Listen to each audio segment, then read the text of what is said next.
बिस्मिल्लाहिर्रहमानिर्रहीम। अस्सलामु अलैकुम वरहमतुल्लाहि वबरकातुहू। या अली मदद अलैहिस्सलातु वस्सलाम। सिलसिला गुफ्तगू हमारा जारी व सारी था।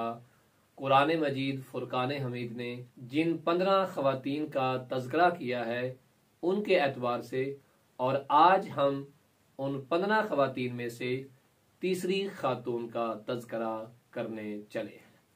पहली खातून जनाब हजरत हवा, दूसरी खातून जनाब हजरत सारा, और तीसरी खातून जो हैं वो हैं जनाब हजरत आसिया बिनते मुज़ाहिम।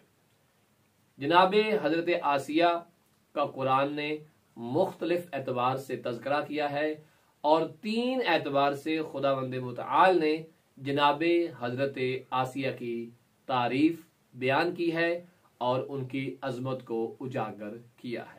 उनमें पहला तज़किरा परवरदिगार ने फरमाया कि हजरत आसिया नबी खुदा से मोहब्बत करने वाली थी।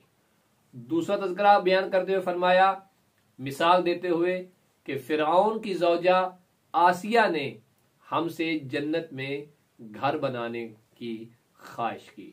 यानी क्या मतलब, जनाब हजरत आसिया ने परवरदिगार की बारगाह में दुआ की कि खुदाया मुझे जन्नत में घर अता कर दे।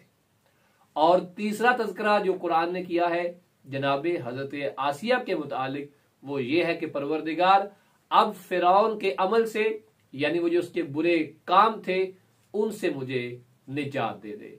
तो ये 3 चीजें कुरान ने जनाब हजरत आसिया के एतबार से जिक्र की है कि नबी खुदा से मोहब्बत करने वाली, जैसा कि आयात में मौजूद है कि जब फिरऔन जनाब नबी अल्लाह मूसा को कत्ल करना चाहता था तो फरमाया कि ये मेरी आंखों का नूर है, मेरी आंखों की ठंडक है, लिहाजा तू इसे कत्ल नहीं कर। या दीगर मकामात पे फरमाया कि परवरदिगार मुझे जन्नत में घर दे दे और फिरौन से मुझे निजात दे दे। तो ये तीसरी खातून है कुरान में कि जिनका तज़किरा कुरान ने बड़ी मद के साथ और बड़े इज्जत व एहतराम से लिया है। वसल्लल्लाहु अला मुहम्मद व आले।